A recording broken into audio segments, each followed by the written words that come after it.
The home healthcare business is being decimated around the country because so much of the money is getting sucked to Los Angeles. There's not enough left for the rest of the businesses, so they're actually shutting down. So they want us to do our job, and that's why I'm asking Governor Newsom, do your job. Stop obfuscating. Don't pretend.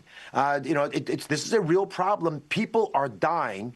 Act that way. The money's being sucked out of the system by these fraudsters. We believe just in L.A. County, this is a number you will probably not forget for a while.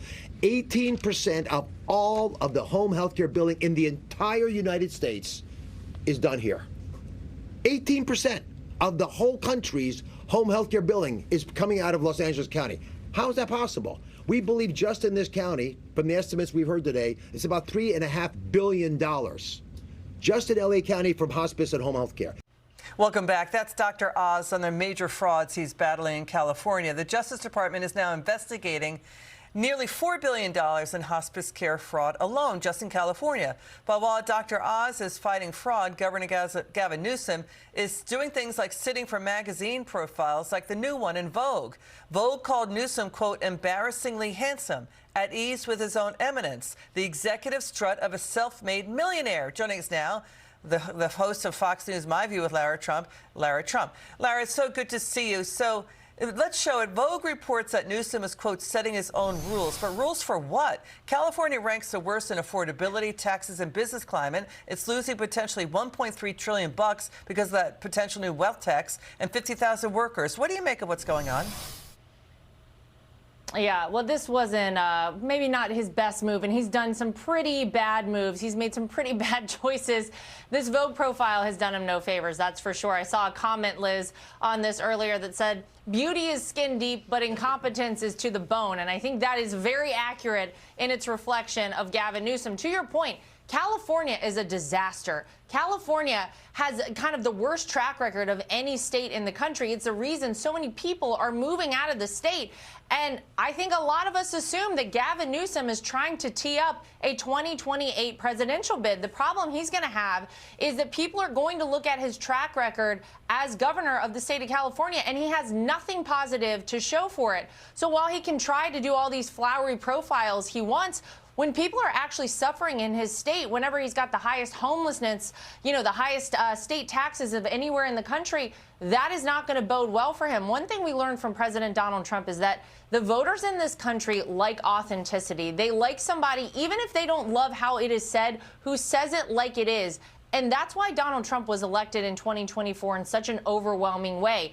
Gavin Newsom is a chameleon. He changes and blows around with the wind. And this profile, they call him embarrassingly handsome. I would just say embarrassing, period. Lara, what's wild? We hear exactly what you're saying. I mean, Dr. Oz just found in L.A. County nearly 2,000 hospice agencies, potentially fake ones, a lot of them, stealing Medicare numbers, billing the state. That's more than the total in over 36 states. It's 30 times more than in the billing in states like Florida or New York. They have a smaller senior population. I mean, in just one county, in L.A. County, one L.A. doctor was billing the state for $120 million in a single year. He supposedly had 1,900 patients. Really? I mean, how do they not catch this? And officials say this is just the tip of the iceberg. How does this hit Gavin Newsom's run for the White House in 2028? Well, it's probably going to impact him the same way that the fraud we've seen in Minnesota has impacted Tim Walz, who's no longer going to seek re-election as the governor of that state. It ultimately comes down to the leaders in these states to look out for the best interest of their citizens. And whenever you're defrauding your citizens, whenever you're allowing this sort of thing to go completely unchecked, the bottom line and the buck ultimately stops with you. You're the governor. And so I think that this is just going to pile on top of a whole host of reasons, Liz, that people are never going to vote for Gavin Newsom as president. I mean, you can't do it. You can't allow these things to happen. This is taxpayer money that is just being flushed down the drain. The other IG report, California Democrats approved free phone and internet service for 94,000 dead people. So we just showed footage of Dr. Oz pointing out, he was saying Armenian and Russian-based healthcare services in L.A. And now what do you make of Governor Newsom filing an ethics complaint at HHS against Dr. Oz over that? Dr. Oz is battling back against this. What do you think?